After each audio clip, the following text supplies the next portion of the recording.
Moi, je suis né en Grèce. D'accord? Et en Grèce, on apprend à s'exprimer.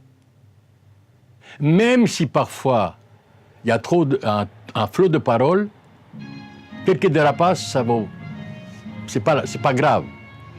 Le mieux, c'est de s'exprimer. Si on ne s'exprime pas, c'est pauvre. Je préfère un trop plein qu'un trop vide.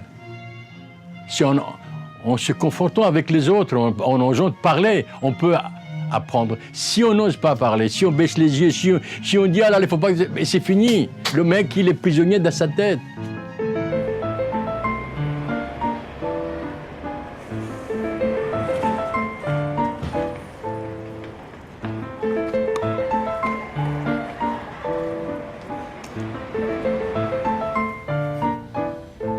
Une grande partie des individus raisonnent pauvrement, très pauvrement. Personne n'a une discussion avec moi qui m'exalterait, qui me dirait « Oh là là, j'ai appris quelque chose ». Moi, je voudrais que j'apprenne de lui, qu'il apprenne de moi. Mais non, c'est trop pauvre quand tu prends le métro. Tu ne vois pas que tout le monde a un portable.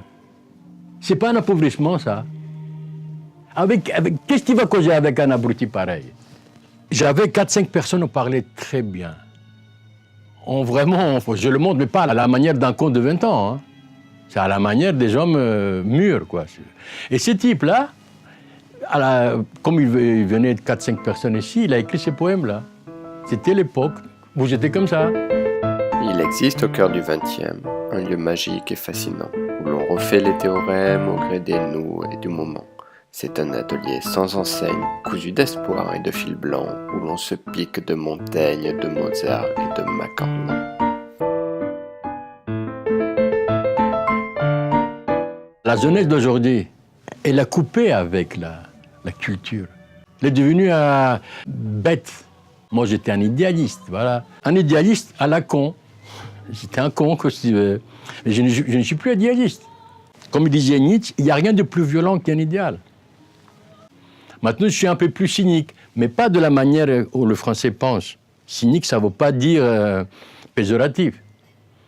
Cynique, c'est une école de philosophie qui dit vous ne me gênez pas, je ne vous gêne pas. Faites ce que vous voulez. Le cynique, c'est un stade avant la misanthropie. Le cynique, c'est un contemplatif.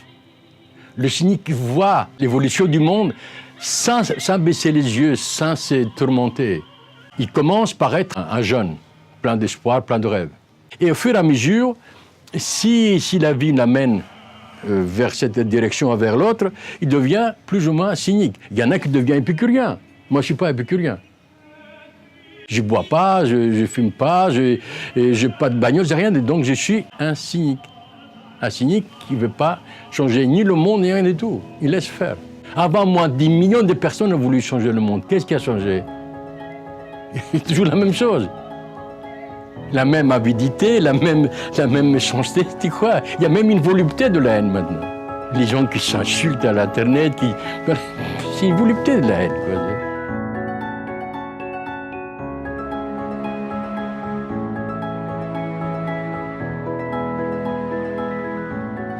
Comme je crois à rien, moi, je considère que tout est vain. Nous sommes des marionnettes, pas très importants, on est tous mortels. Alors on croit faire quelque chose et en réalité on fait un trou dans l'eau. Pourquoi faire? Pour s'emmerder? Pour courir derrière la réussite, derrière le pognon, derrière le bonheur, ça c'est une bêtise, pour moi énorme.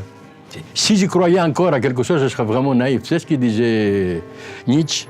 Lorsqu'à 50 ans, on croit encore ce qu'on avait dit à 20 ans, c'est qu'on est dupe du cœur. On est con, voilà, si tu veux.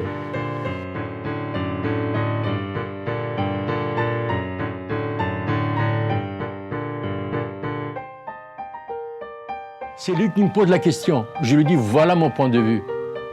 Mais c'est pas moi qui va chercher à convaincre les autres, les dire, tiens, moi j'ai raison. Je m'en fous complètement. Si je passe pour un orgueilleux, si je passe pour un type exalté, je m'en fous.